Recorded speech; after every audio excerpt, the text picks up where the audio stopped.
Hello, everyone. I'm Dane. And I'm Kamraun. Welcome to the Malazan Brotherhood podcast. Today, we will be discussing Book 1, Chapter 1, Part 2 of House of Chains, a novel in the Malazan Book of the Fallen. By clicking play on today's episode, you have subconsciously consented to partake in an hour of potential tomfoolery. So whether you're a veteran of the series, or you're still trying to figure out what's going on, like me, or maybe you just want to know the minimum distance you can safely throw a cusser, then stick around. This podcast series is intended to be a companion to reading or listening to the books set in the Malazan universe. It's not a book review, and it is most definitely not a replacement to reading the books. I know this to be the best fantasy story ever written, and want to convince Dane here of that, but also share that love with you, our audience. We will be covering the events of the books in a linear fashion. There will be spoilers for those who have not read the books. We will try not to spoil anything prior to us covering that portion of the respective book. So bind your deck of dragons, or grab a glass of Gredfallen ale and join us. That's a bit of a tongue twister there. Yeah, you authored your own demise with that one. That's a lot of G's. Today's episode contains extreme violence and highly offensive behaviors, and thus is not suitable for children or adults sensitive to this content. Our show is listener supported. If you would like to support us, we would really appreciate that. You can do so by visiting our Patreon link at our website at horsefrogproductions.com. Currently, we are posting ad-free episodes on Patreon weekly. Also, we'd really like to hear from you. Send any feedback or comments to contact@horsefrogproductions.com. All right, Chapter 1, Part 2. The village was situated on the stony bank of Laderi River, a mountain-fed torrential flow of bitter cold water that cut a valley through the conifer forest on its way down to some distant sea. The houses were built with boulder foundations and rough-hewn cedar walls, the roofs thick-matted, humped, and overgrown with moss. Along the bank rose latticed frames thick with strips of dying fish. Beyond a fringe of woods, clearings had been cut to provide pasture for horses. This visual sounds like something you'd see in the Pacific Northwest, doesn't it? Almost like it would be in the Olympia National Park. It does have a very familiar feel. I can read through this description and I can sort of envision places that I've been myself, whether camping or fishing, walking along streams and stuff, living in the Northwest, so I agree.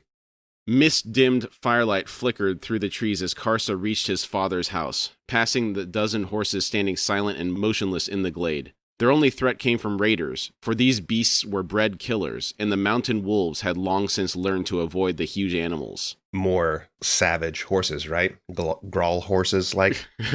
Yeah, these things seem to be on a whole other level, and it's an escalation of horse flesh, I feel like. I love it. Yeah, we'll get into that later in this chapter, a little bit.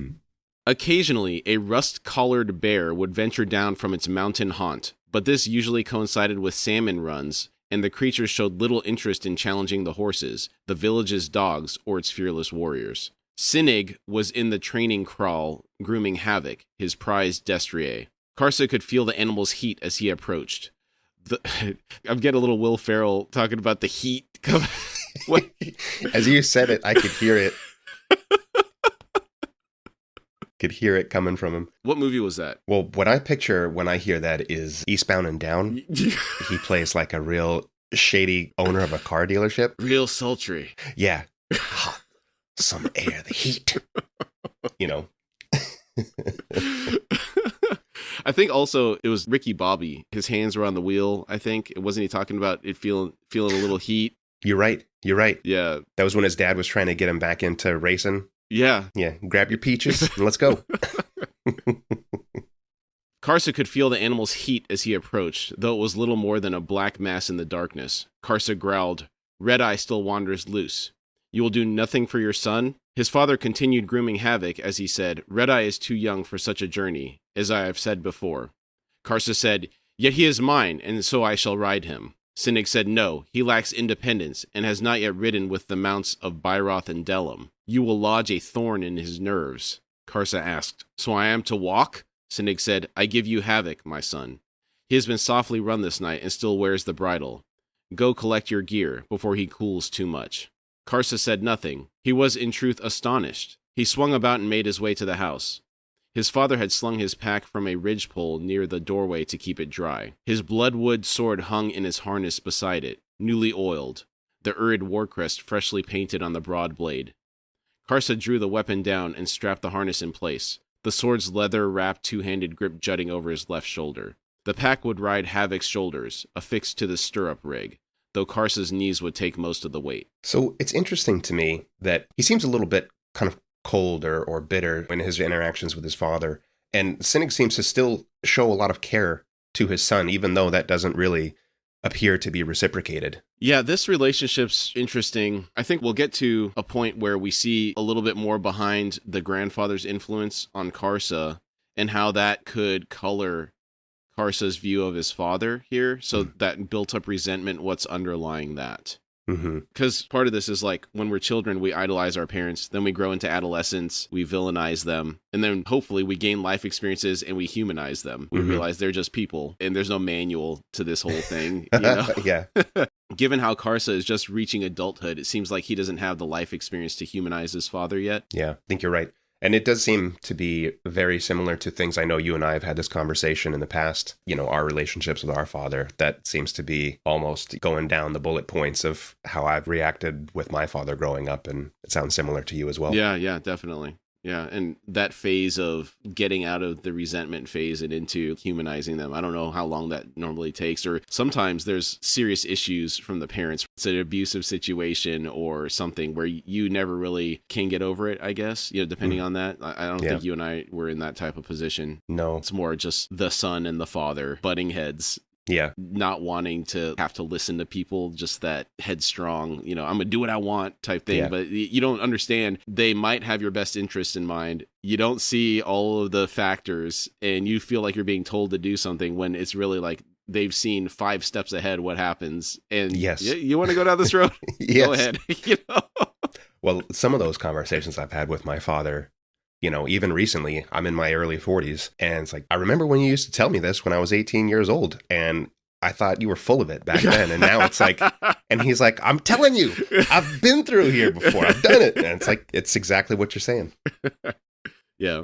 Another thing that stuck out to me here is the mention of these bloodwood swords. It's always interested me. It sounds like a really neat weapon, and it also sounds like a really cool looking weapon from the perspective of it's something you'd see out of a video game, maybe like a longsword in Monster Hunter. Yeah, I agree. I try and think if we've ever gotten like an actual full description of what his looks like, but exactly like you say, is it like some kind of a longsword or like sometimes I wonder like an okatana, like a really long katana with like a slight curve to it, or is it like a Conan, you know, the Destroyer type sword, was a little bit thicker?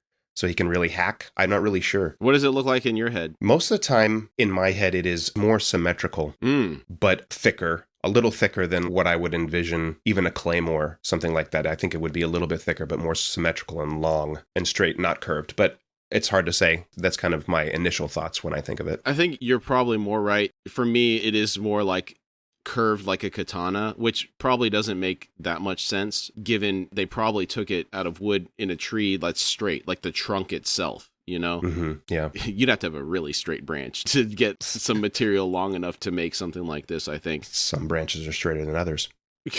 Some branches are longer than others. Teblor horse trappings did not include a rider's seat. A warrior rode against flesh, stirrups high, the bulk of his weight directly behind the mount's shoulders. Lowlander trophies included saddles, which revealed when positioned on the smaller Lowlander horses, a clear shifting of weight to the back. But a true destrier needed its hindquarters free of extra weight, to ensure the swiftness of its kicks. More, a warrior must needs protect his mount's neck and head, with sword and, if necessary, vambraced forearms. I always thought this was a really interesting way to ride a horse, and it seems a lot more active than other cultures. Have you ever ridden a horse? Yeah, I had an incident with a horse when I was young. You don't know about this? I never told you the story? You might have told me. I might have. Okay, yeah. My cousin had an uncle on her opposite side of the family. So my mom and her sister, this is my cousin through her, but then on the other side of the family, she had an uncle who was working on a ranch in California. And we would go visit them, and there was a horse there named Mr. T, biggest horse on the ranch, and I wanted to ride Mr. T. And I was pretty young. I think I was in elementary school. The saddle was too big for me, so they had to rig up the stirrups in a weird way. And then when I get out on the track, it was a pretty big track that they had. Mr. T takes off. I have no training on the horse. I hit my nose and eye socket on the saddle horn, and it fractured my eye socket, broke my nose, and then I got dragged, Jesus. and then I got knocked out. I came to, my mom's screaming over me and stuff. A healthy fear / not wanting to ride horses. That feeling is there for me, and this probably goes towards my dislike in general and preference to camels over horses. Yeah, because camels are not temperamental at all, I've heard. I'd rather have a camel spit on me than... It just feels like a Than get camel thrown. Camels can get going pretty fast, but in my mind, it seems like a lower speed Uh-huh. than a horse is capable of. Yeah. I don't know. Okay. I think of that riding posture as well. And I think of how we do typically ride horses in the West, and the saddle is kind of right in the middle of the back. I have some extended family in the Midwest who owns horses, and you see sometimes these horses get older. I don't know if this is just a normal thing with an aging horse, but where they get that kind of, I guess they call it like a sway back maybe, and their back starts to get really low. They have issues. I guess if you're carrying heavy stuff, you're riding aggressively, being up over the shoulders does seem to make more sense. You're not putting as much weight in the middle of the horse. They could get more power, like they're saying, and stuff. I find that interesting too. I like it. It seems like you'd be super active. Most of the weight's being held by your knees, so your thighs would have to be super engaged. Yeah, and then you're right. very top heavy over the head, protecting it. Whereas ours is just more lazy, sitting in the saddle, it feels like. Yeah. I know there's activity involved in like trying to get in the groove with the horse, so you're not just like getting crushed and shocking your spine as you going through the motions. Well, there certainly seems to be something like they're talking about horses riding with other horses, or being familiar on a horse, or a horse being familiar with riders. I've seen this play out too, where both parties are not really used to riding with each other, and it's easier to get thrown from your horse. My stepfather got thrown from a horse by doing something. He was hot-shotting around, trying to race a horse around that he didn't know. Horse didn't know him. And horse decided he was done and just stopped. And then my stepfather got thrown over the head of the horse. So, I don't know. It's all interesting to me. I like it. Yeah. Karsa returned to where his father and Havoc waited. Sinig said, Byroth and Delim await you at the ford. Karsa asked, Dalis? Karsa could see nothing of his father's expression as he replied tonelessly, Dalis voiced her blessing to Byroth after you'd set out for the faces in the rock. Karsa said, She blessed Byroth? Sinig said, She did. Karsa said, It seems I misjudged her, struggling against an unfamiliar stricture that tightened his voice. Sinig said, Easy to do, for she is a woman. Karsa asked, And you, father, will you give me your blessing? Sinig handed Karsa the lone rein and turned away. He said, Polk has already done so. Be satisfied with that. Karsa exclaimed, Polk is not my father! Sinig paused in the darkness, seemed to consider, then said, No, he is not. Karsa asked, Then you will bless me? Sinig said, What would you have me bless, son? The 7 gods who are a lie? The glory that is empty? Will I be pleased in your slaying of children? In the trophies you will tie to your belt? My father, Polk, would polish bright his own youth, for he is of that age. What were his words of blessing, Karsa? That you surpass his achievements? I imagine not. Consider his words carefully, and I expect you will find that they served him more than you. Karsa said, Polk, finder of the path that you shall follow, blesses your journey. Such were his words. Sinig was silent for a moment, and when he spoke his son could hear the grim smile, though he could not see it. He said, As I said. Sinig doesn't sound like a bad guy. He's right in that the blessing glorified Polk himself. It's like a, I'm sorry you feel that way apology, where you're not really giving them anything, but you're going through the motions. Yeah. This also seems to kind of tie back to what we were just saying about fathers and their sons in relationships. And it seems that Sinig has reached that age where he's gone through those growing pains with his father, with Polk. And so he kind of sees this circle that they've been through. It doesn't look like he's fully wanting to explain what's going on to Karsa either. He's just like letting him feel it almost. I think part of it is he probably knows he can't convince Karsa otherwise. Oh, you're right. Yeah, that's probably true. Headstrong. You're going to do what you're going to do. Yeah. And I think he's just more upset about that than anything. He knows he can't convince him, but he doesn't want him to go anyway. Yeah, I think you're right. Yeah, and in some ways, he's doing the best he can by giving him his own horse. Karsa snapped, Mother would have blessed me. Sinig said, As a mother must, but her heart would have been heavy. Go then, son. Your companions await you. With a snarl, Karsa swung himself onto the destrier's broad back. Havoc swung his head about at the unfamiliar seating, then snorted. Sinig spoke from the gloom. He dislikes carrying anger. Calm yourself, son. Karsa said, A warhorse afraid of anger is next to useless. Havoc shall have to learn who rides him now. At that, Karsa drew a leg back and with a flick of the single rein swung the destrier smartly round. A gesture with his rein hand sent the horse forward onto the trail.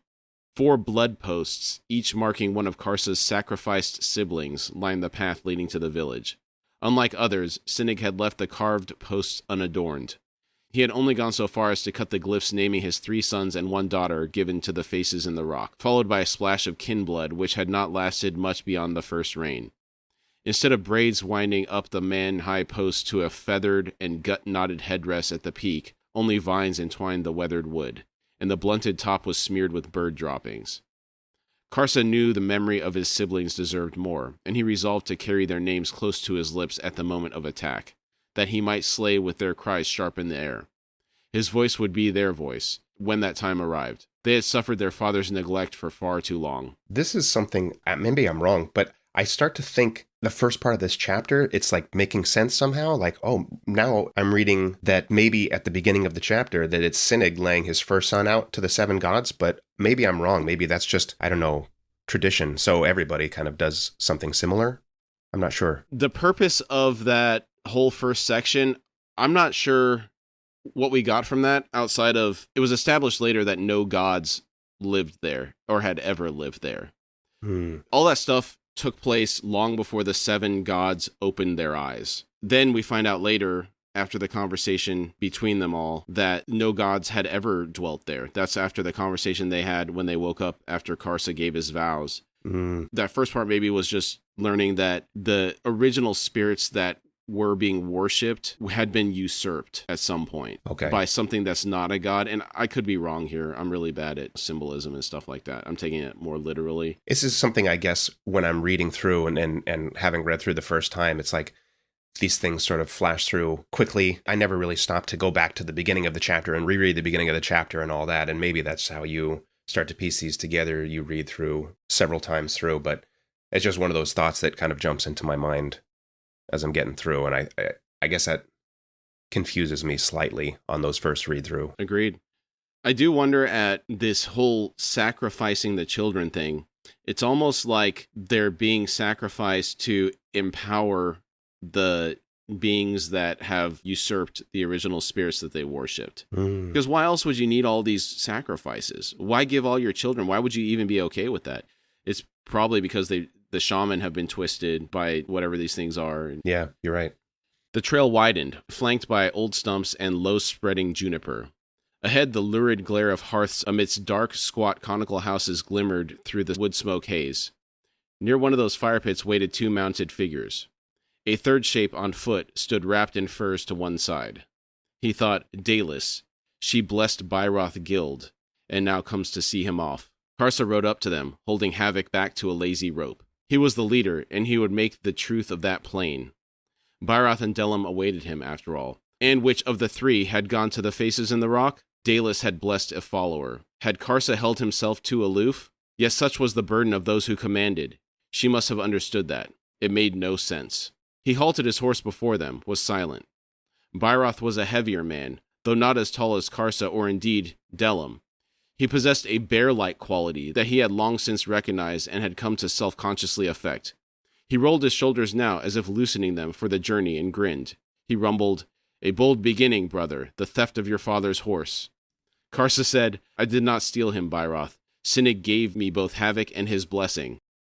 I was surprised that he lied about his father's blessing here. It does seem a little out of character for him, why he would have said that. I don't know. This Dalis thing is hitting him pretty hard. I think he's just trying to sting back a little bit. Yeah, a little bravado or something. Yeah.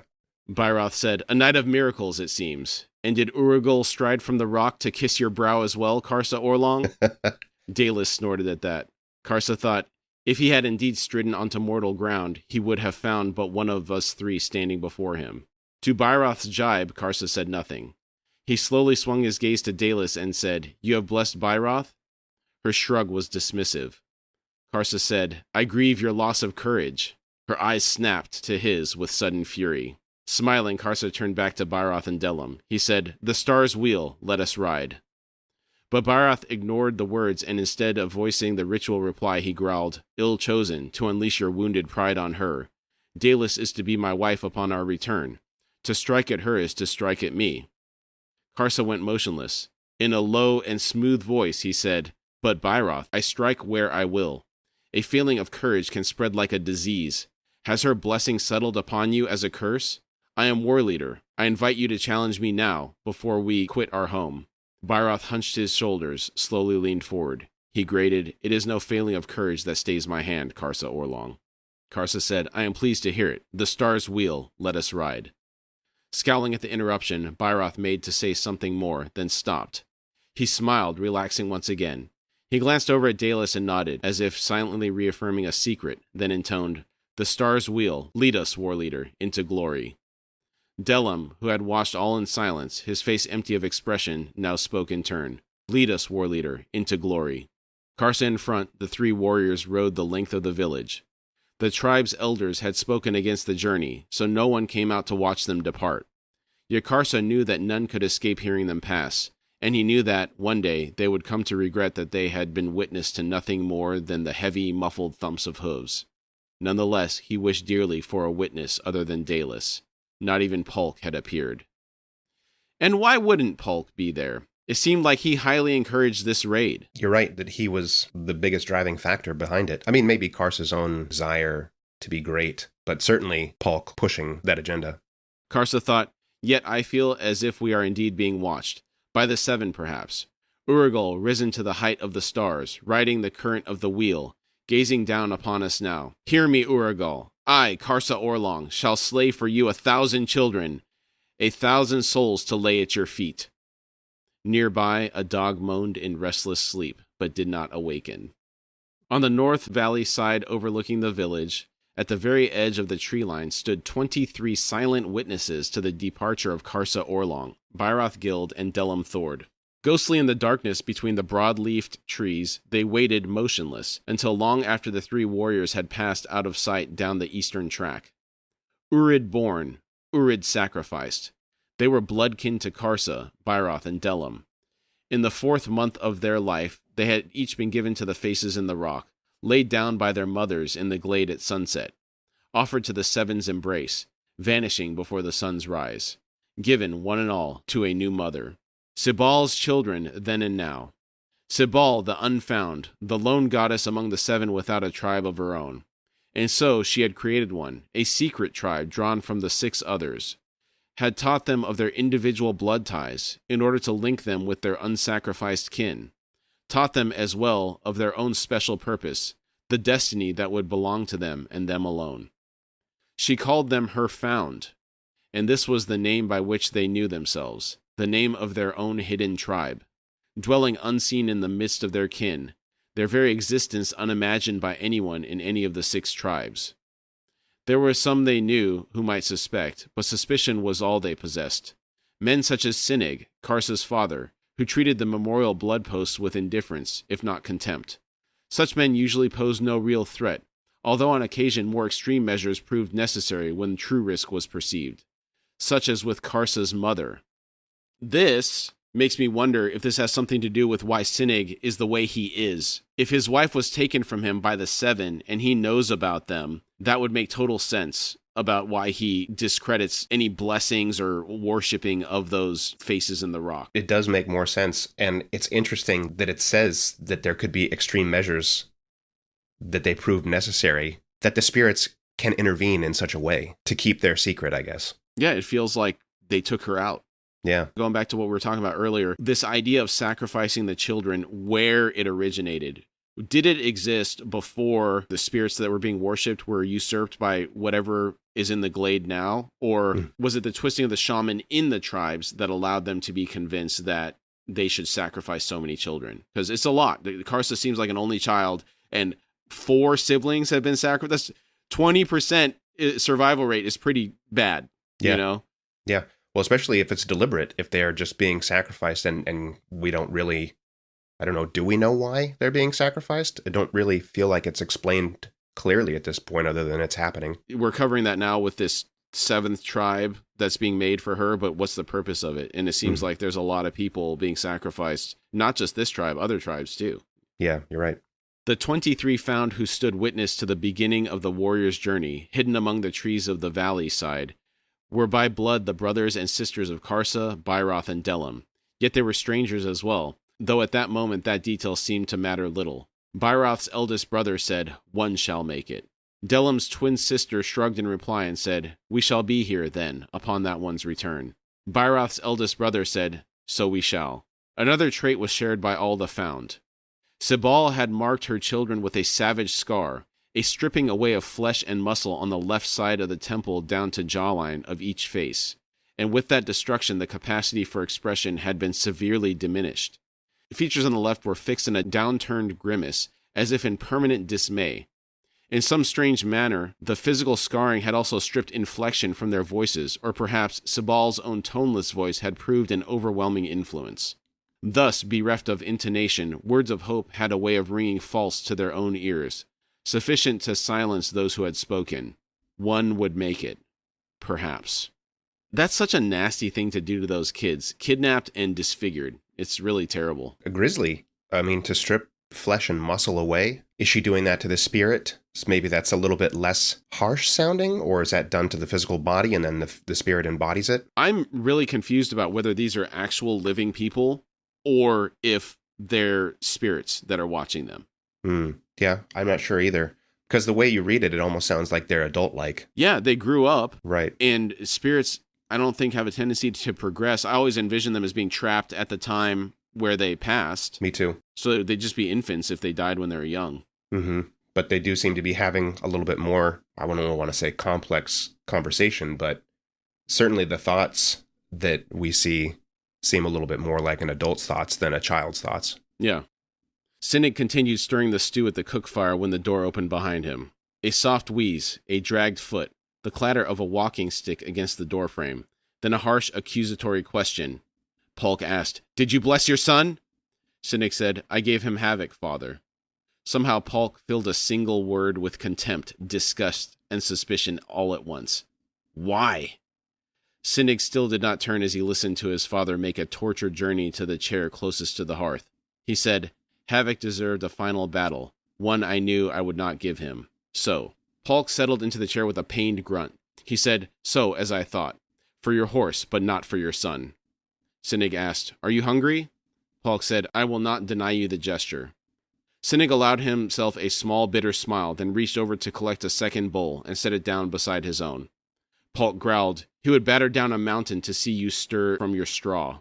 Sinnig said, "What he does is not for me, father. It is for you." Polk said, "He perceives only the fiercest glory possible will achieve what is necessary, the inundation of the shame that is you, Sinnig. You are the straggly bush between two towering trees, child of one and sire to the other. This is why he reached out to me. Reached out. Do you fret and chafe there in the shadows between Karsa and me? Too bad. The choice was always yours." Sinnig filled both bowls and straightened to hand one to his father. He said, "The scar around an old wound feels nothing." Polk said, "To feel nothing is not a virtue." Smiling, Sinnig sat in the other chair. He said, "Tell me a tale, father, as you once did, those days following your triumph. Tell me again of the children you killed, of the women you cut down. Tell me of the burning homesteads, the screams of the cattle and sheep trapped in the flames. I would see those fires once more, rekindled in your eyes. Stir the ashes, father." Polk said, "When you speak these days, son, all I hear is that damned woman." It sounds like Polk didn't like or approve of Karsa's mother. I get that impression, too. Disparaging comments is all you're getting from him. Sinnig said, "Eat, father, lest you insult me in my home." Polk said, "I shall."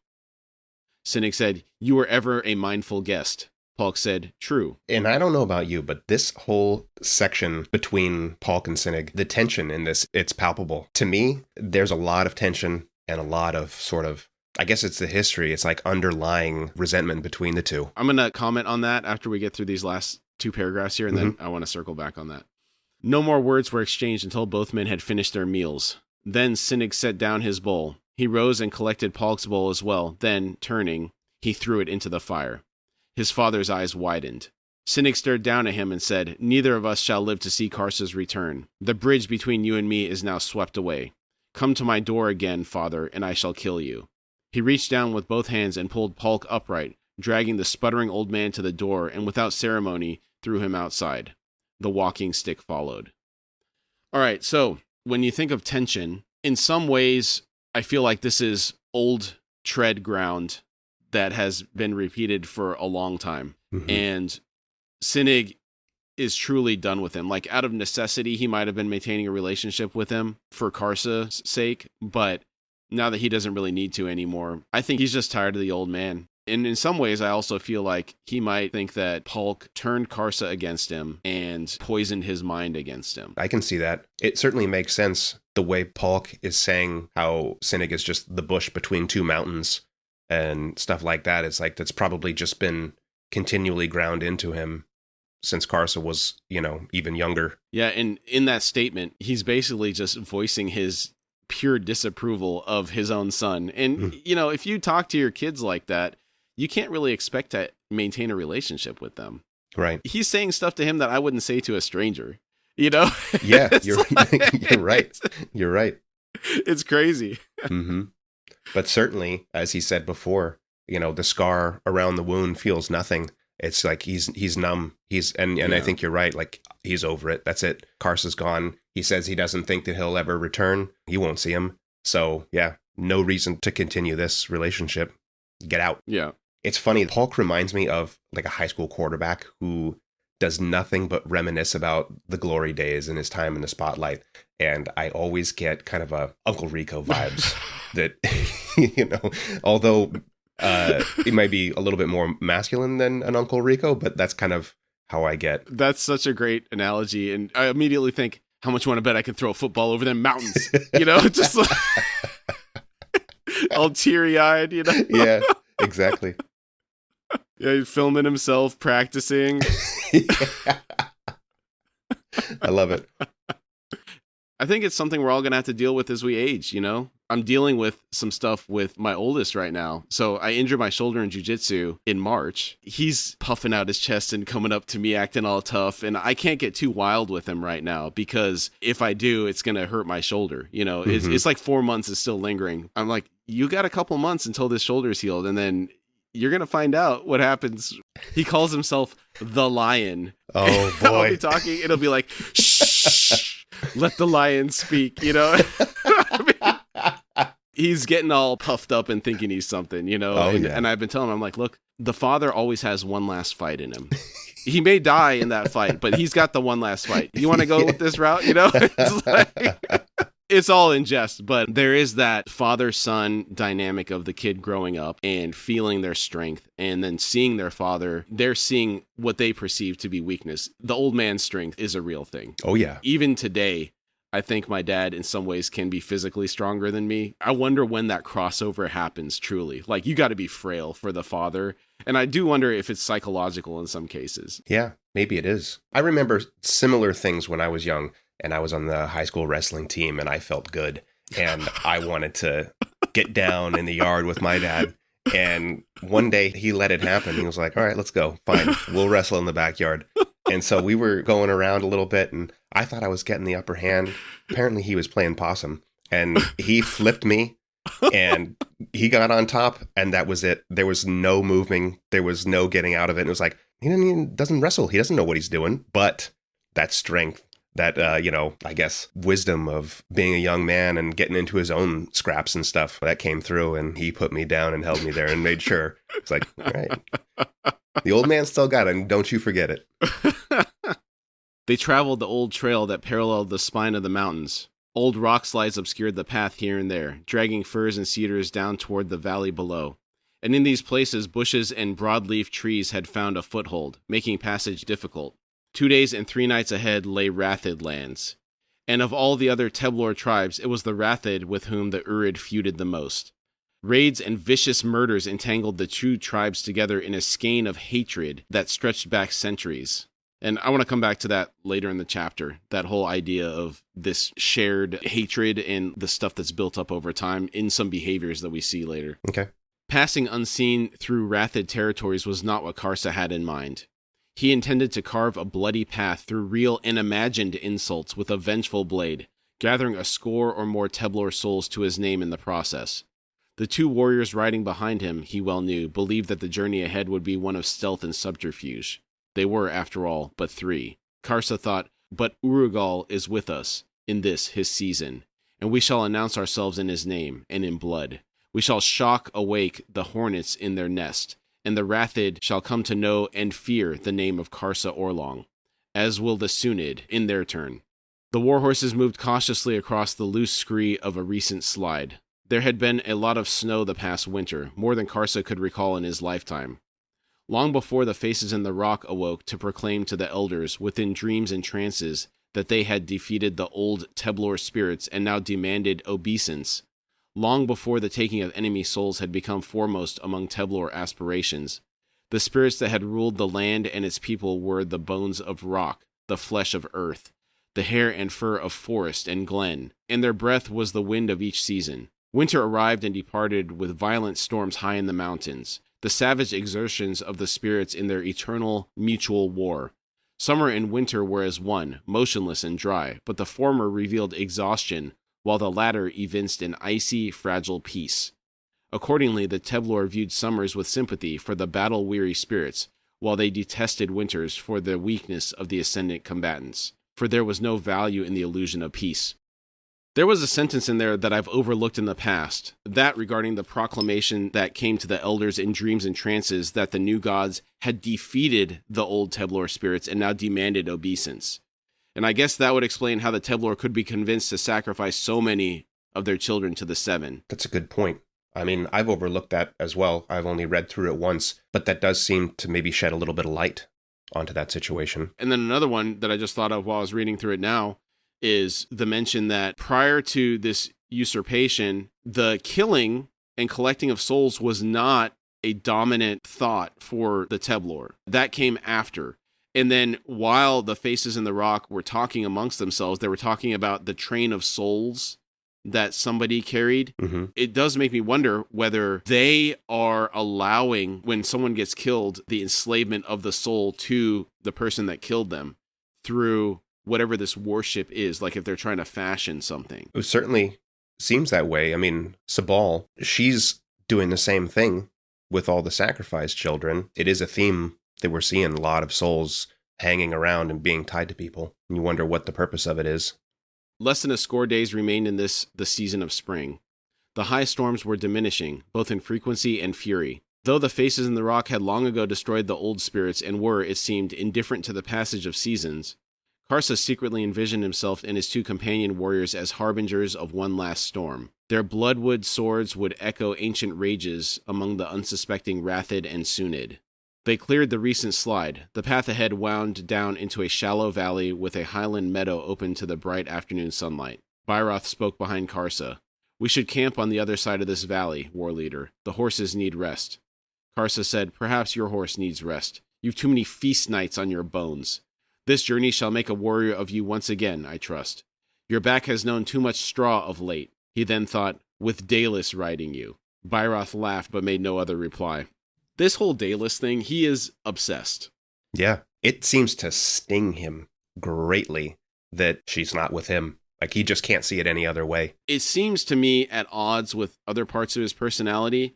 Part of me would think that he'd be just like, okay, I'll just pick somebody else. Mm-hmm. I guess part of it also might be the fact that he can't stand that Byroth got chosen over him, and he thinks he's so superior to Byroth. Yeah. That is the large issue. You're probably right, because we don't know what else is going on in their tribe. He thinks that she is just the cream of the crop amongst their tribe, that there should be no other to be chosen. We don't really know that, but certainly that makes a lot more sense that, you know, somebody who's following him gets chosen. Just, he cannot wrap his head around that at all. Dellum called, "My horse needs rest as well, war leader. The glade ahead should make a good camp. There are rabbit runs here, and I would set my snare." Karsa shrugged, then said, "Two weighted chains about me, then. The war cries of your stomachs leave me deafened. So be it, we shall camp." And I'm left wondering why Karsa would take these two with him. All it seems is he complains about them, disparages them, and is it just that he is like, I just need two people. These guys they'll do. I need to bring two other people similar in age that are willing to follow me? Because it doesn't seem to make sense that he gets so upset by everything that they're doing, and yet that's who he's chosen to bring with him on this epic quest that they're undertaking. I wonder at lack of options of people in that age group. We don't really know the total size of the tribe. Maybe those are just a couple people that he grew up with. They're his only quote-unquote friends, though he's not really treating them like friends the way I'm seeing it. Yeah. maybe he's like the bully ringleader of the group, and they're just following him. But it seems like there's enough resistance from Byroth. I'm not sure why Byroth is following him, honestly. Yeah. Dellum does seem more of a follower. He keeps his mouth shut. But Byroth obviously has some issues with some of the stuff that Karsa's saying, and he's making these secret smiles and stuff. So who knows why he chose to follow him. Yeah. There would be no fire, so they ate the rabbits Dellum had caught raw. Once, such fare would have been risky, for rabbits often carried diseases that could only be killed by cooking, most of them fatal to the Teblor. But since the coming of the faces in the rock, illnesses had vanished among the tribes. Madness, it was true, still plagued them, but this had nothing to do with what was eaten or drunk. At times, the elders had explained, the burdens laid upon a man by the seven proved too powerful. A mind must be strong, and strength was found in faith. For the weak man, for the man who knew doubt, rules and rights could become a cage, and imprisonment led to madness. This concept of the seven providing protection to the Teblor interested me. I wonder how or why they're doing that. Not many other gods seem to provide that level of protection to their followers based on what we've seen in the book so far. That is an interesting thought, and I had just completely glossed over this, just, read through it and not even considered it at all. But that is an interesting thing, how and why they would provide protection over something like that. Like, I would have thought that would be kind of a throwaway thing, like, eat what you want. The gods aren't going to protect you for something like that, but maybe there is more to it. I think about how Poliel joined forces with the crippled god, and in that scenario, the seer was talking about how, oh, don't worry, our army's not going to be affected by whatever sickness is raging among the Tenescauri. That's the only scenario I recall where there was even a mention of protection being granted anybody of sickness. True. Outside of that, it feels like there has to be some active intervention where you have a Denul healer come and work on you through the Warren, but they're performing an act that causes the healing. But people still get sick and infections and various other things. Nobody's just has a shield on. Yeah. I guess looking at it through that lens is just a proactive enhancement instead of trying to deal with things reactively once people get sick already. Like you said, if you're trying to heal somebody, they've already been sick, they've already been afflicted, and now you're trying to deal with it after the fact. Maybe that takes more resources from these gods than if they just kind of do some kind of blanket protection from the food and stuff that you drink. It's like, all right, we don't have to deal with that anymore. That's done. They sat around a small pit Dellum had dug for the rabbit bones, saying little through the course of the meal. Overhead, the sky slowly lost its color, and the stars had begun their wheel. In the gathering gloom, Karsa listened to Byroth sucking at a rabbit skull. He was ever last to finish, for he left nothing and would even gnaw on the next day, the thin layer of fat from the underside of the skin. Finally, Byroth tossed the empty skull into the pit and sat back, licking his fingers. Real quick, this reminds me of a friend I had in high school. We were on the swim team together, and we all went to IHOP one day. He got a T-bone steak, and after he finished eating with a knife and a fork, he picked up the bone and it was literally gnawing the remnants of whatever was left off the bone. I've never seen someone do that, Normally you kind of leave that stuff on there a little bit, Well, I'm reading this, and the thought that comes to my head, I've seen it in videos, but I've also worked with some people like this as well. They're eating a chicken leg, and they will just suck the meat, the cartilage off the knuckle of the joint and stuff, and just like eat it all. And I think the same thing, like, you can just eat the meat, you don't have to really eat the cartilage. But these guys love it, and I guess it's the same kind of thing. You're getting every last bit. Maybe that's a privileged position that we have. I'm sure that it is. I only want the finest cuts of meat off of this. Dellum said, I have given some thought as to the journey ahead. Through Rathid and Sunid lands. We should not take trails that set us against the skyline, or even bare rock. Therefore, we must take lower paths. Yet these are ones that will lead us closest to camps. We must, I think, shift our traveling to night. Byroth nodded and said, better then to count coup, to turn the hearthstones and steal feathers. Perhaps a few lone sleeping warriors can give us their souls. Karsa said, hiding by day, we will see little smoke to tell us where the camps are. At night, the wind swirls, so it will not help us find the hearths. The Rathid and Sunid are not fools. They will not build fires beneath overhangs or against rock faces. We shall find no welcoming wash of light on stone. Also, our horses see better during the day, and are more sure-footed. We shall ride by day. Neither Byroth nor Dellum said anything for a moment. Then Byroth cleared his throat and said, we shall find ourselves in a war, Karsa. Karsa said, we shall be as an arrow of the Lanid in its flight through a forest, changing direction with each twig, branch, and bole. We shall gather souls, Byroth, in a roaring storm. War? Yes. Do you fear war, Byroth Guild? Delim said, We are 3, War Leader. Karsa said, Aye, we are Karsa Orlong, Byroth Guild, and Delim Thord.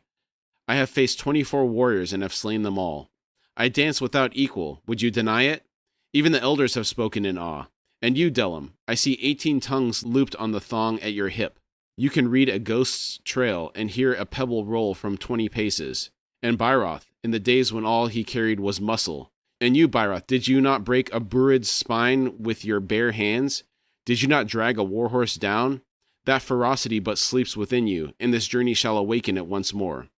Any other 3, aye, glide the dark winding ways and turn hearthstones and pluck feathers and crush a few windpipes among sleeping foes. A worthy enough glory for any other 3 warriors. For us, no. Your war leader has spoken. And I guess there's that clarity of why he brought them. And it's interesting that he voices it now, when before he's got nothing but, sort of negative things to say. But here he's gone through and really sort of listed out some of the finer qualities of them, I guess, regarding battle. He's gassing them up. Yeah, there you go. He kind of has to. It's his job to make sure that they're buying into this idea that they can actually accomplish what he's trying to do. Because I see it, right? 3 of you going against 20 or 30 other people, it's not necessarily the best idea. Mm-hmm. You're going to get messed up, most likely. So I can see it from their perspective. But we'll see a little bit about what's going on with Karsa towards the end of this section here. Mm-hmm. Byroth grinned over at Delim and said, Let us gaze upward and witness the wheel, Delim Thord, for scant few such sights remain to us. Karsa slowly rose. He said, You follow your war leader, Byroth Guild. You do not question him. Your faltering courage threatens to poison us all. Believe in victory, warrior, or turn back now. Byroth shrugged and leaned back, stretching out his hide-wrapped legs. He said, You are a great war leader, Karsa Orlong, but sadly blind to humor. I have faith that you shall indeed find the glory you seek, and that Delim and I shall shine as lesser moons, yet shine nonetheless. For us it is enough. You may cease questioning that, war leader. We are here with you. Karsa interrupted, Challenging my wisdom! Byroth said, Wisdom is not a subject we have as yet discussed. We are warriors, as you said, Karsa, and we are young. Wisdom belongs to old men.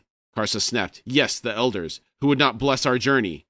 Byroth laughed and said, That is our truth, and we must carry it with us, unchanged and bitter in our hearts. But upon our return, war leader, we shall find that the truth has changed in our absence. The blessing will have been given after all. Wait and see. Byroth, he's a magnificent foil to Karsa. There's some level of wit and cunning that seems to be kind of shining through. We haven't really seen the full extent of it yet, but through these little interactions here, it's fun to read. He does seem to know how to needle him in the right spots and really get him going. Mm-hmm. Rage baiting him. Exactly. There every you go. Opportunity. Yeah. Part of me wonders if when Byroth says, I have confidence that you'll find the glory that you seek, if he's planning on Karsa dying on this and him and Delim escaping back. I wonder if they think that way.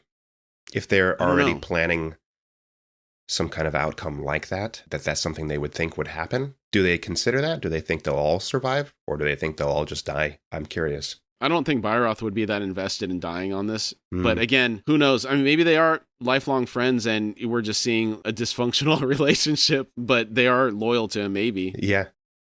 Karsa's eyes widened. He said, The elders will lie? Byroth said, Of course they will lie. And they expect us to accept their new truths. And we shall. No, we must, Karsa Orlong. The glory of our success must serve to bind the people together. To hold it close is not only selfish, it is potentially deadly. Think on this, war leader. We'll be returning to the village with our own claims. Aye, no doubt a few trophies with us to add proof to our tale. But if we do not share out that glory, then the elders will see to it that our claims shall know the poison of disbelief. Karsa asked, Disbelief? Byroth said, Aye. They will believe, but only if they can partake of our glory. They will believe us, but only if we in turn believe them, their reshaping of the past, the blessing that was not given, now given, all the villagers lining our ride out. They were all there, or so they will tell you, and eventually they will themselves come to believe it, and will have the scenes carved into their minds. Does this still confuse you, Karsa? If so, then we'd best not speak of wisdom. As we talked about earlier when Byroth had said, we've not really spoken about wisdom. If Byroth is similar in age to Karsa, then he seems to have wisdom far beyond his years? Or is it possible that Karsa's like got a singular focus on war and conquering and stuff like that he just doesn't even give a thought to those types of things? Here it sounds like Karsa, he's so bound by honor and tradition and what is and isn't right, and the politics of the matter seem to be lost to him. And Barath seems to have a better grasp of the nature of people. Mm-hmm. So I think that's what's on display here. I don't want to say Karsa doesn't have the capacity for critical thought, because some of the stuff that he's arguing about, I want to approach this situation this way. We're going to attack this way. We're going to behave this way. He's thinking things through, Mm-hmm. but it seems limited to battle tactics and this pursuit of glory, as opposed to, Barath's talking about it more from a handling of people perspective. He just seems to have a better understanding of human nature instead of this idealized view of people should be this way or shouldn't be this way. Interesting. Okay. I mean, do you agree with that? Or I think yes. I think I do. Karsa growled, "The Teblar do not play games of deceit." Barath studied him for a moment, then he nodded and said, "True, they do not." Delam pushed soil and stones into the pit, then said, "It is time to sleep," rising to check one last time on the hobbled horses. Karsa eyed Barath. He thought, his mind is as a landed arrow in the forest. But will that aid him when our bloodwood blades are out and battle cries sound on all sides? This is what comes when muscle turns to fat and straw clings to your back. Dueling with words will win you nothing, Barath gilled, except perhaps that your tongue will not dry out as quickly on a Rathid warrior's belt. Scene shift. Delam murmured, "At least 8, with perhaps 1 youth. There are indeed 2 hearths. They have hunted the gray bear that dwells in caves and carry a trophy with them." Barath nodded and said, "Meaning they are full of themselves. That's good." Karsa frowned at Barath. He asked, "Why?" Barath said, "The cast of the enemy's mind, war leader. They will be feeling invincible, and this will make them careless. Do they have horses, Delam?" Delam said, "No. Gray bears know the sound of hooves too well. If they brought dogs on the hunt, none survived for the return journey." Barath said, "Better still." They had dismounted, and now crouched near the edge of the tree line. Delam had slipped ahead to scout the Rathid encampment. His passage through the tall grasses, knee-high stumps, and brush of the slope beyond the trees had not stirred a single blade or leaf. That is an amazing skill. I try and be quiet when walking through the forest, and I'm pretty sure I sound like a lumbering beast, like an elephant trying to walk through trees, snapping branches and everything. Oh, yeah. I've had similar experiences walking through the woods when I was young and growing up, and yeah, it definitely sounds like every single thing you step on is cracking and snapping and making all kinds of racket. The sun was high overhead, the air dry, hot and motionless. Barath grinned and said, 8, and a youth. He should be taken first. Karsa thought, to make the survivors no shame. He expects us to lose. Karsa said, "Leave him to me. My charge will be fierce, and will take me to the other side of the camp. The warriors still standing will turn to face me one and all. That is when you two will charge." Delam blinked and asked, "You would have us strike from behind?" Karsa said, "To even the numbers, yes. Then we shall each settle to our duels." Barath said, "Will you dodge and duck in your pass?" His eyes glittering. Karsa said, "No, I will strike." Barath said, "They will bind you then, war leader, and you shall fail in reaching the far side." Karsa said, "I will not be bound," Barath gilled. Barath said, "There are 9 of them." Karsa said, "Then watch me dance." Delam asked, "Why do we not use our horses, war leader?" Karsa said, "I am tired of talking. Follow, but at a slower pace." Barath and Delam shared an unreadable look. Then Barath shrugged and said, "We will be your witnesses then." Don't you have a witness story with you and the kids? I don't remember. I'm trying to remember what it was. I can't remember off the top of my head. Or is it just something that you incorporated every once in a while and you would say witness if they like doubted something? Yeah. I did that a couple times. I can't remember the specific example of what I did. I might have talked about it on the podcast years ago, but it's not coming to mind right now. Okay, all right. But I need to bring that back up. Witness. Yeah, they don't believe.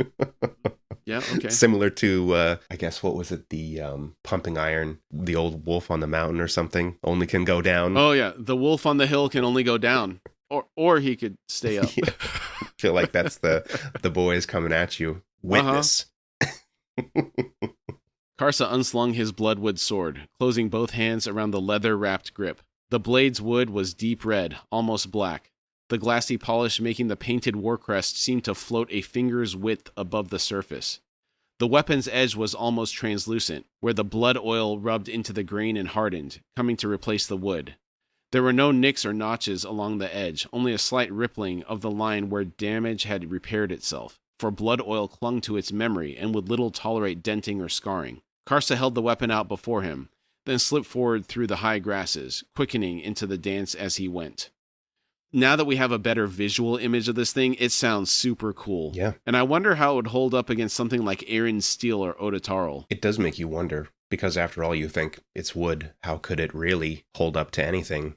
But the way that this oil, and I guess the wood itself, is described, it sounds like it could hold up to just about anything steel has to offer. I don't know. It's almost like it's changing the wood in some way, and then also part of it is building it up itself. So whatever this is made out of, it's hardening along the edge as well. I guess they're sharpening that. Yeah.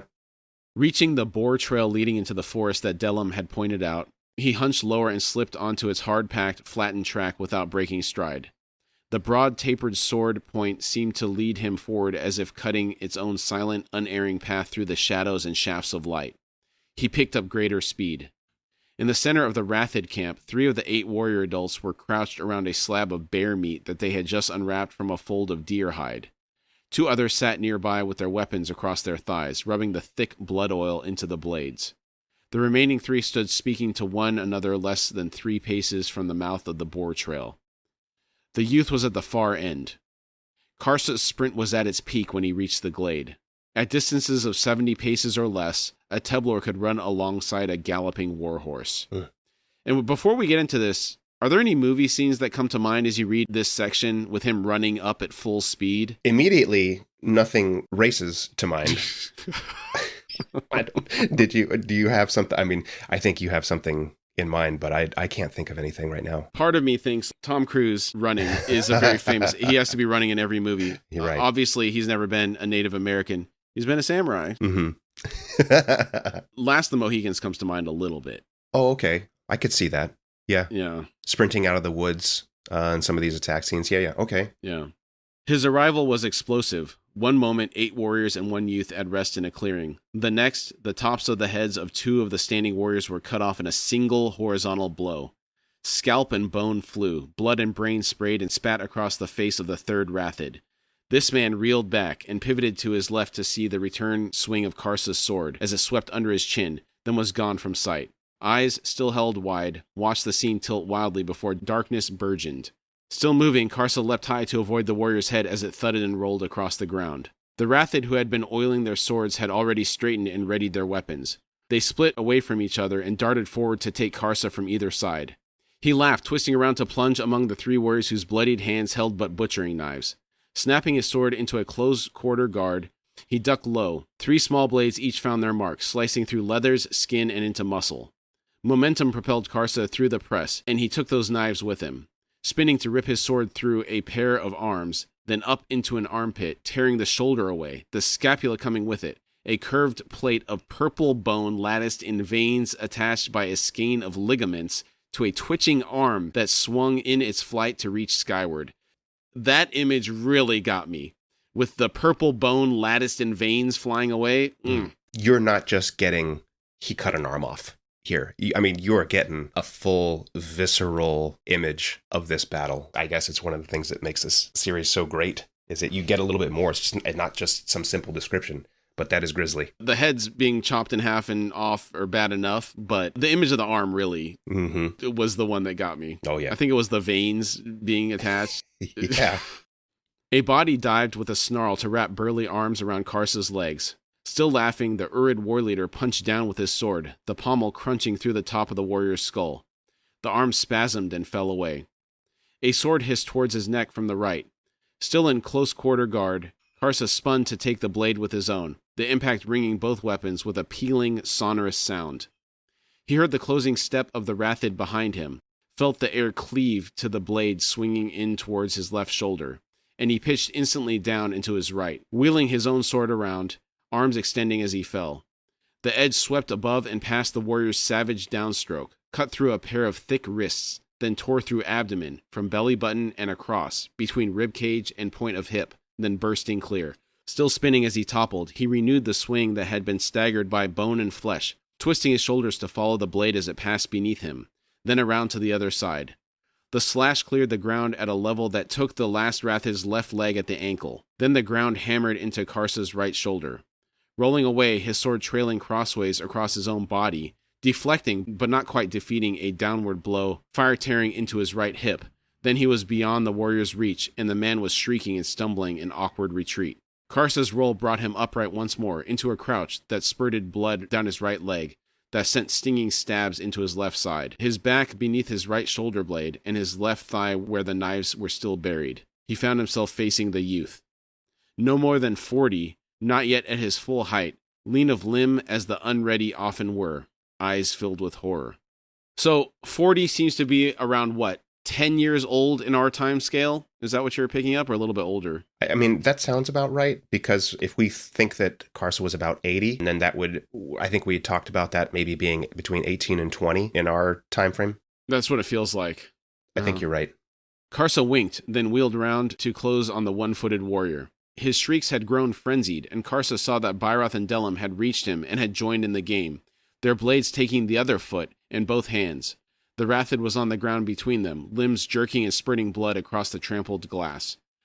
I wanted to come back to this topic earlier about the enmity that exists between these two tribes, and I think this scene displays a lot of that, because instead of simply executing him, they cut off all his other hands and feet. I don't see why that's necessary, unless you really hate these people. Yeah, maybe so. Humiliation. If anybody from their tribe were to ever come and find them and then see them butchered, like you said, not just executed, but like butchered, maybe there is something deeply rooted in hatred between these two. It's also a component of making them suffer, not just the message that's being sent when people find them later, but the person that it's happening to. Mm-hmm. Yeah. I understand Karsa, he was killing people as much as he could as he was making his way through this, but none of them seemed designed to torture somebody. I'm curious if he would have just executed this guy, or if he would have also gotten in and really cut him up like these guys are doing. Yeah, interesting. Karsa glanced back to see the youth fleeing towards the woods. The war leader smiled. Bairoth and Delim began chasing the floundering Rathid warrior about, chopping pieces from his flailing limbs. They were angry, Karsa knew. He had left them nothing. Ignoring his two companions in their brutal torture, he plucked the butchering knife from his thigh. Blood welled but did not spurt, telling him that no major artery or vein had been touched. The knife in his left side had skittered along ribs and lay embedded flat beneath the skin and a few layers of muscle. He drew the weapon out and tossed it aside. The last knife, sunk deep into his back, was harder to reach, and it took a few attempts before he managed to find a sure clasp of its smeared handle and then pull it out. A longer blade would have reached his heart. As it was, it would probably be the most irritating of the three minor wounds. The sword cut into his hip and through part of his buttock was slightly more serious. It would have to be carefully sewn, and would make both riding and walking painful for a while. And this is only the first battle of the journey. He's got 4 wounds, one of which requires suturing. Mm-hmm. And it's funny to me that he says minor wounds and irritating when like a slightly longer blade would have reached his heart, and he's just kind of like, no big deal. We'll just shrug this off. I mean, what an animal. Yeah. Loss of blood or a fatal blow had silenced the dismembered Rathid, and Karsa heard Bairoth's heavy steps approach. Another scream announced Delim's examination of the other fallen. Bairoth said, "War leader." Anger made the voice taut. Karsa slowly turned and said, "Bairoth Guild." The heavy warrior's face was dark. He said, "You let the youth escape. We must hunt him now, and it will not be easy, for these are his lands, not ours." Karsa said, "He is meant to escape." Bairoth scowled. Karsa went on, "You're the clever one. Why should this baffle you so?" Bairoth said, "He reaches his village." Karsa said, "Aye." Bairoth said, "And tells of the attack. 3 Urid warriors. There is rage and frenzied preparations." Bairoth allowed himself a small nod as he continued. "A hunt sets out, seeking 3 Urid warriors, who are on foot. The youth is certain on this. Had the Urid had horses, they would have used them, of course. 3 against 8. To do otherwise is madness. So the hunt confines itself, in what it seeks, in its frame of thought, in all things. 3 Urid warriors on foot." This is actually pretty smart tactics from Karsa. Maybe he's not just a loudmouth after all. Mm-hmm. As you said before, his ability to process things, certainly in this regard, tactics and stuff like that. I guess it's interesting that it's not alluded to. And then here you see that he's already thought this through and how this was going to pan out in the end. Mm. Delim had joined them and now eyed Karsa without expression. Karsa said Delam Thord would speak. Delam said, I would, war leader. The youth, you have placed an image in his mind. It will harden there. Its colors will not fade, but sharpen. The echo of screams will become louder in his skull. Familiar faces, frozen eternal in expressions of pain. This youth, Karsa Orlong, will become an adult, and he will not be content to follow. He will lead. He must lead. And none shall challenge his fierceness, the gleaming wood of his will, the oil of his desire. Karsa Orlong, you have made an enemy for the Urid, an enemy to pale all we have known in the past. Karsa said, one day that wrathed war leader shall kneel before me. This I vow, here, on the blood of his kin, I so vow. The air was suddenly chill. Silence hung in the glade except for the muted buzz of flies. Delam's eyes were wide, his expression one of fear. Byroth turned away and said, that vow shall destroy you, Karsa Orlong. No wrathed kneels before an Urid, unless you prop his lifeless corpse against a tree stump. You now seek the impossible, and that is a path to madness. Karsa said, one vow among many I have made, and each shall be kept. Witness, if you dare. He sure is full of himself. These vows are about some pretty serious things. Do you think this is youthful exuberance or hubris that we're seeing from him? It could be a bit of both. I mean, after all, he's just a young pup. But every time I say every time, this is the second time reading through, but the hubris, it's always hubris to me with him. He is so confident in everything that he does. He does not see failure ever. So maybe it's a kind of a combination of youthful exuberance, but his view of himself is without equal. That's the impression I get. He's setting some lofty goals. Mm-hmm. It sounds like you're asking a kid, what do you want to be when you grow up? I want to be a billionaire. I want to have a private jet. I want power. The reality of getting there is just like, yeah, I don't know if that's going to happen. But, you got those dreams. It could happen, I guess. Yeah. The odds are pretty low.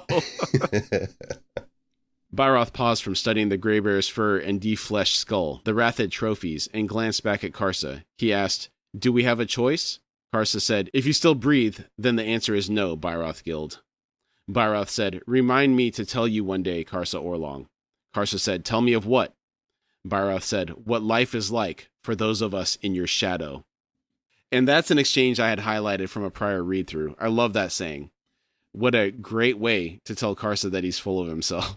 Yeah. You can feel that as a person reading through the book. Certain people you've encountered, I'm sure, what it's like to live in somebody's shadow. I don't know. Dane, remind me to tell you one day. That's rich. Well done. Delam stepped close to Karsa and said, you have wounds that need mending, war leader. Karsa said, aye, but for now, only the sword cut. We must return to our horses and ride. Delam said, like a landed arrow. Karsa said, aye, just so, Delam Thord. Byroth called out, Karsa Orlong, I shall collect for you your trophies. Karsa said, thank you, Byroth Guild. We shall take that fur and skull as well. You and Delam may keep those. Delam turned to face Byroth. He said, take them, brother. The gray bear better suits you than me. Byroth nodded his thanks, then waved towards the dismembered warrior and said, his ears and tongue are yours, Delam Thord. Delam said, it is so then. All right, we're going to stop there, and we will finish out the chapter next week. For standout moments, Karsa's mother being taken out by the Seven because she became a problem for them. I think that's a very interesting thing that is alluded to. It seems like Sabal, she almost feels like the ringleader in that. Mm-hmm. That she's kind of planting that seed that if they are to be discovered, that they need to be eliminated. Yeah. Sinig cut off Palk ritualistically after Karsa left. A generational trauma in that household certainly feels like it's there. Yeah, I agree with that 100%. I mean, I guess touching on that, like this trope of Palk, sort of overbearing father figure of Sinig, who's disappointed with his son, who then seems to want to live vicariously in the past through his grandson, through Karsa, at the same time, but not wanting him to surpass his deeds. Because as Sinig says, I can't remember the exact quote, but thinking, like telling Karsa to think about what were his words exactly to you. Were they his own glory or were they for yours? I think that's written really well here. Definitely. Sibal, the Unfound's tribe made up of the sacrificed children from the Urid. Well, I guess it's all tribes. We just saw the Urid ones gathered there. But that whole disfigurement piece and the mystery around whether they're alive or dead really kind of has me intrigued. I think that's also interesting. She's got her own little clan. None of the other gods, or anyone else for that matter, can see them or know they exist. And then what their special purpose or destiny might be. I agree. That's interesting. The incredibly detailed battle scene between the Urd and the Rathid parties, that arm getting chopped off and the veins really left an impression on me, among all the other stuff. But I think it was really well described. A lot of action. Mm-hmm. Yeah. And I mean, the brutality of the attack, but you're right. A lot of action. Very, very good to read through. And then finally, Karsa's tactical skill in creating a deceit for the Rathid response to the attack. I think that shows a lot of thoughtfulness on his part, and not something that we've really seen so far. We've seen this headstrong guy that's making all these crazy vows. He's talking down to everybody around him. And then we see this piece and it's like, okay, well, maybe this is what he's really good at. We're finally getting to see what his proficiencies are. Indeed. Like you said, it seems at first just big, strong warrior, obviously very skilled. But yeah, you do see some kind of 4D chess intelligence going on with this. Is it 4D or 5D? What's he? Maybe 5D. I don't know. Oh, okay. Yeah. Yeah, maybe it's just 4D. It's not up to the fifth dimension yet. All right, great job today, Dane. Thank you. You got any final thoughts before we drop off here? I do have a couple. The constant talk of killing children. Reading through this the first time, I'm taking it literally, like, keep talking about killing children, how many children you're going to slay, and all this. And it's like, I'm reading through this thinking, who are these savages? Like, you're actually killing children? It's not processing for me on the first read through. It's just kind of making me wonder, what is actually happening here? Who are these people? And then also the relationships between Karsa, Delim, and Baroth. There's tension going on here between the three of them. And I'm going to be very interested to see how this plays out. Yeah. The point on the children, without getting too spoilery, like there was a mention of the scale size difference between the lowland horses and the Teblor horses. Mm-hmm. So I think that's the first mention that we've seen of any type of size difference between any cultures. So for first-time readers, wait and see before making any judgments here. But I think it's intentional, the choice of calling them children in a way that makes it seem inflammatory. I think you're right, because that's something where they do mention lowlanders versus continuing to call them children in some instances was completely glossed over, just reading through that, and didn't really put those together. Mm-hmm. So you're right. Maybe that is planting a deliberate seed. Mm-hmm. All right. Thanks, everybody. We'll see you next week. All right. Thank you.